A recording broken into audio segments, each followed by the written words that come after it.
Hi, this is Stan Fitzgerald with Veterans for Trump and Legacy PAC.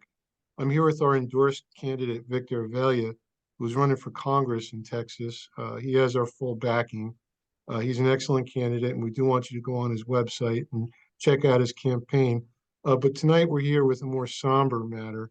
The cartel members who murdered his partner and shot him are in court, and Victor's going to explain what's going on. Yes, we're going back to court this coming Monday, the 22nd and 23rd in Washington, D.C. at the U.S. District Court, because these defendants have to be resentenced as the murder conviction that was handed down back in 2017 was vacated or dismissed after two of the defendants appealed their convictions, saying that that murder statute was invalid because a murder occurred extraterritorially, meaning it happened outside of the United States. If you guys recall, the murder happened in Mexico while we were on assignment there. And the DC Circuit Court of Appeals agreed and dismissed the murder charge despite having precedents in several circuit courts. So then we found ourselves with no murder conviction, even as I speak to you today. So they're going to be brought back. This was back in 2020. So now after COVID and all that, the two defendants that were convicted to life sentences will be resentenced. However, since there's no murder conviction anymore, it's only the remaining charges of my attempted murder of an internationally protected person, and weapons charges. And now they're looking at a sentence of up to life. So as a victim of the crime, I get to go address the court and the judge. And at this point, basically, besides asking them, is really encourage the judge to resentence them to life. There's a third defendant that pled guilty to the same charges and wanted to do the same, but he is limited because of his guilty plea. They still wanted to go through the process anyway. The U.S. attorney asked them, "Well, what do you want?" And they just got a deal to reduce that defendant's sentence one year less. So they're going to shave that. That's on Monday. The big one is on Tuesday in D.C. at 10 a.m. So, Victor, how can people come there and support you, or who can they call to put some pressure on the U.S. Attorney's Office?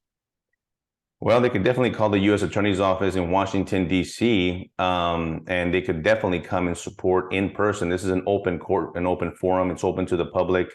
My wish here is to have a court that is packed with people that support law enforcement. This is in support of Agent Zapata's life and in memory. And I want to do this in solidarity because I've been in many courtrooms in my whole career, and you could have hearings that have 2 or 3 people in the courtroom and a day passes like it's any other hearing. And this is not any other hearing. We lost a U.S. agent in line of duty in Mexico protecting our homeland. And unfortunately, many people still don't know that actually happened.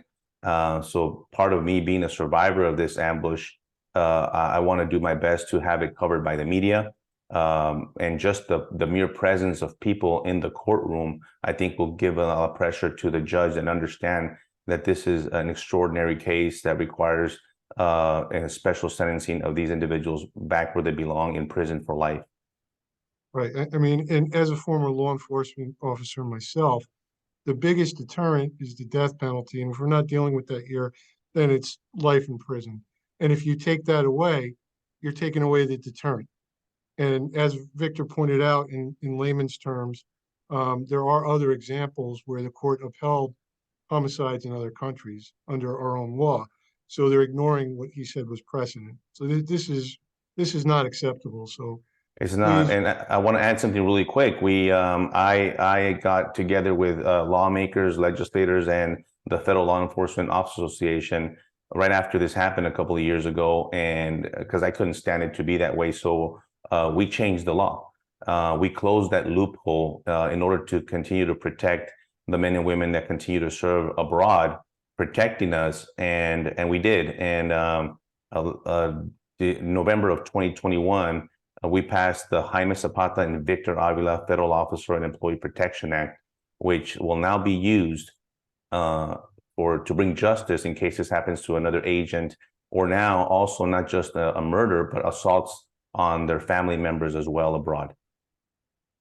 Well, Victor, we're going to get this out the best we can in our network of influence, and I'll be putting out a press release for you.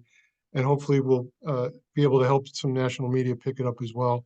And please keep us updated to what's going on, and we'll talk again soon. Absolutely. Thank you so much, Stan.